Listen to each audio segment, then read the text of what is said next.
माता सीता ने भी किया था यह घोर पाप। माता सीता और तोते की कहानी। एक समय की बात है, जब माता सीता अपने उपवन में घूमने गई थी। वह कई देर तक फूलों को देखती रही, फिर आकाश को निहारा। तभी देखा कि तोते का एक खूबसूरत जोड़ा एक पेड़ पर आकर बैठ गया। तोता और तोती ने पेड़ पर बैठते ही बातें करना शुरू दी। तोती बोली, क्या आपको पता है स्वामी कि अयोध्या में श्री राम जी का जन्म हो चुका है। यही वो श्री राम जी है, जिनका विवाह सीता माता से संपन्न होगा। तोता ने उत्तर दिया, हाँ, पता है कि रामचंद्र जी का जन्म सीता माता से होगा। यही रामचंद्र इस धरती पर 11,000 वर्ष तक राज भी करेंगे। सीता जी के पिता राजा जनक स्वयंवर रचाएंगे।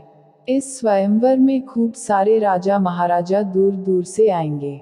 वह सभी राजा जनक द्वारा रखे गए धनुष को तोड़ने में असमर्थ होंगे। फिर दशरथ के पुत्र श्री राम उस धनुष को तोड़ेंगे और सीता जी उनको वरमाला पहना देगी। सीता जी उनकी बातों को ध्यानपूर्वक सुन रही थी। सीता जी को बहुत उत्सुकता हुई अपने भविष्य को जानने की। वह उन दोनों के पास गई। जब उन दोनों ने सीता माता को आते हुए देखा तो वह दोनों डर गए।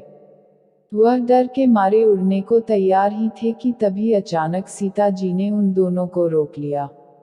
सीता जी ने उन दोनों से कहा कि दोनों की डरने की बिल्कुल भी जरूरत नहीं है। सीता जी ने उन दोनों को आश्वासन दिया कि वही जनक पुत्री सीता है। उनकी यह बात सुनकर तोता तोती को चैन आया। सीता माता ने उनसे पूछा कि वह दोनों कौन से राजकुमार की बात कर रहे हैं।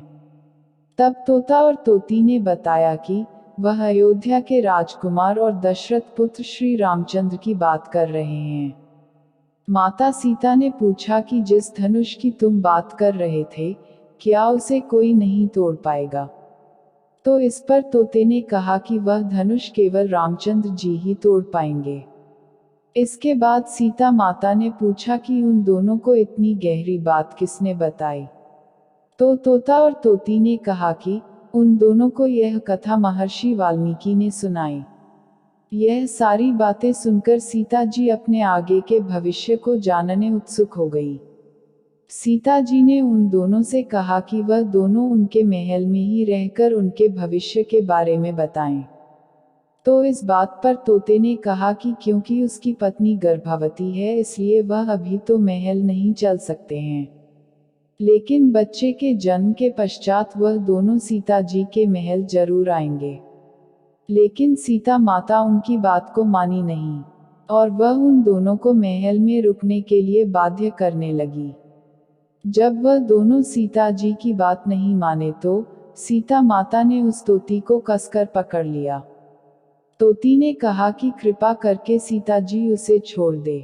तोते ने भी बहुत गुहार लगाई पर सीता जी नहीं मानी। वह तोती को अपने राजमहल ले जाने के लिए उड़ गई। तभी तोती ने कहा कि वह आखिरी बार कहती है कि उसे सीता जी छोड़ दे वरना वह उन्हें श्राप दे देगी। इस बात पर सीता जी ने कहा कि राजकुमारी को कभी श्राप नहीं लगता है। अंत में तोती ने श्राप दे ही दिया। तोती बोली कि जैसे आज एक गर्भवती को अपने पति से अलग रहने के लिए बोला जा रहा है, ठीक वैसे ही सीता जी को भी अपनी गर्भावस्था में अपने पति से अलग रहना पड़ेगा। श्राप देने के तुरंत ही बाद में उस तोती ने दम तोड़ दिया। तोते को अपनी पत्नी का बिछुड़न सहन नहीं हुआ।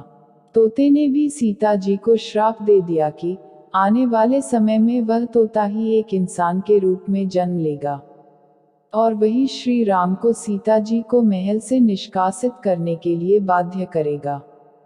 सीता जी ने हाथ जोड़कर विनती की कि वह अपना श्राप दोबारा ले ले, लेकिन तोते ने एक भी नहीं सुनी और वह वहां से उड़ गया। यह तोता वही धोबी था जिसकी वजह से माता सीता को महल छोड़कर जाना पड़ा था। बोलिए माता सीता की जय।